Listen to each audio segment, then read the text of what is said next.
Personal Project Portfolio Presentation. Scope of Portfolio Project. I have taken French since I was 6 years old, but I was eager this year to delve deeper into French culture and colloquial French language. I principally did so through watching interviews conducted in French with native French speakers, watching French sitcom shows, and reading news articles and opinion pieces written in French. These materials collectively allowed me to observe the quirks and contours of French society in a way not always possible in traditional French courses. Each week, I would write a summary in response to a piece of French media, and all of those summaries can be accessed via the link provided there in the slide. In terms of these specific topics that I explored, I knew that given the vast wealth of information available and the myriad possibilities for how my research could have taken shape, I decided to focus primarily on the role of women in French society, the Gilets jaunes protests, and the role of France in an increasingly global age. The first of those lenses was women in French society. The first 2 decades of the 21st century have borne witness to fundamental, if insidious, changes in the role of women within Western society, including in France.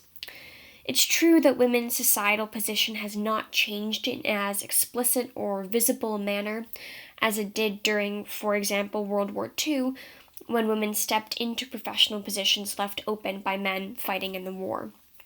The changes then that French women seem to have experienced are more the result of shifts in attitude regarding the self-actualization of women.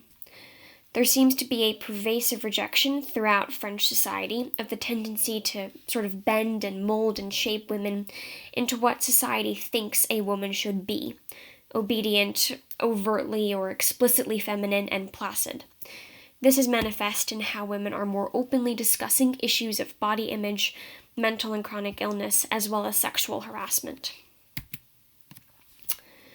Continuing on with that theme, it seems that all of those shifts are underpinning a larger shift towards creating a culture in which women are able to self-actualize and to define for themselves who they want to be.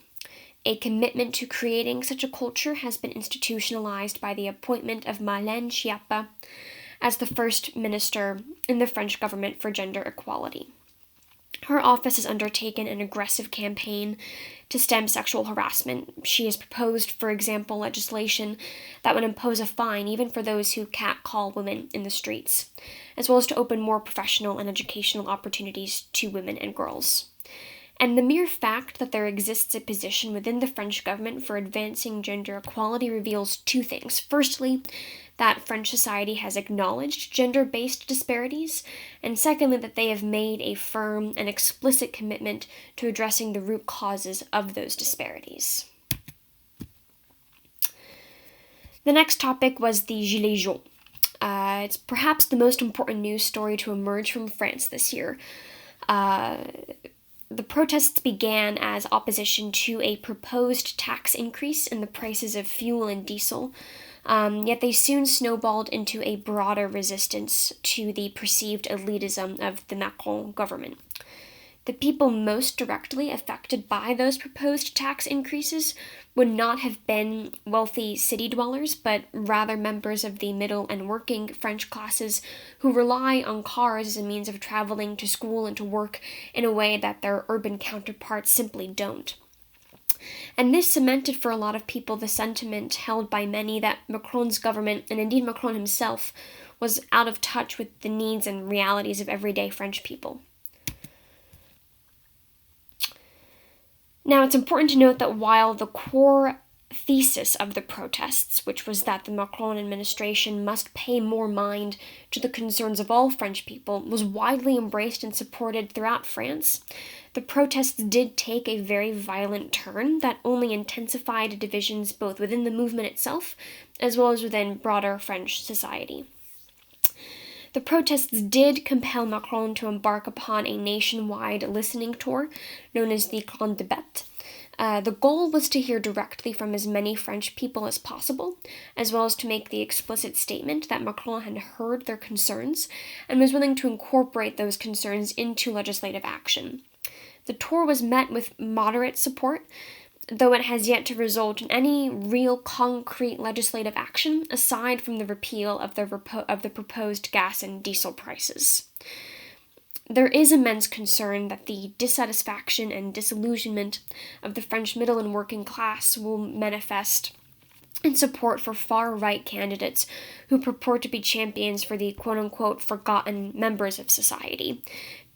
In this case, those forgotten people are perhaps the same individuals who feel that Macron has overlooked their concerns, is out of touch with their concerns. And it's also important to note that the forces of the far right have gained strength throughout Europe in recent years, with far right parties claiming parliament seats in Germany, the UK, Italy, and France.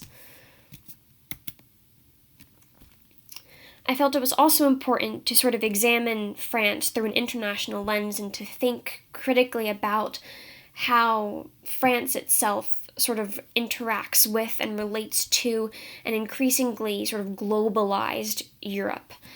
The French possess a formidable degree of pride in their culture and ethnic heritage.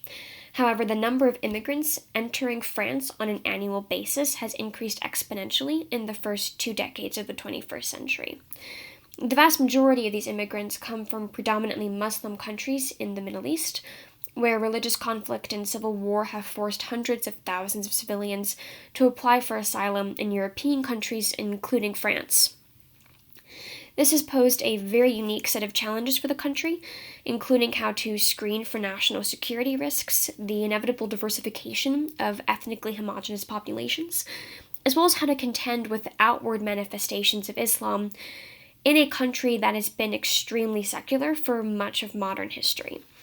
France established a policy of laïcité, which quite literally translates to secularity, about 10 years ago, and that policy stipulated that overt expressions of religious adherence, including large crosses, yarmulkes, hijabs, and burqas, could not be worn in public places.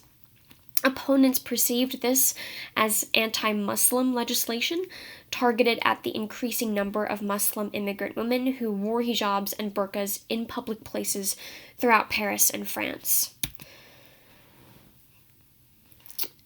Now, France has continued to grapple with the presence of Muslim immigrants, as evidenced by how, for example, a French sportswear company was recently pressured into terminating its production of headscarves designed for Muslim athletes who wished to wear a headscarf while competing.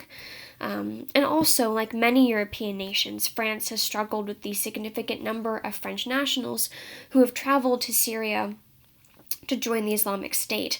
And now that virtually all of ISIS's territory has been lost and its power has waned significantly, many of those people wish to return home and resume their previous lives, but of course, Western nations, including France, have rejected even the faintest possibility of repatriating former ISIS fighters for obvious national security reasons, bearing in mind, of course, that this is a country still very sensitive to the very real threat of Islamic extremism. In 2013, of course, hundreds of people were killed and injured by the bombings in Paris. But the issue becomes much more complicated with respect to the children who were fathered by those fighters in Syria.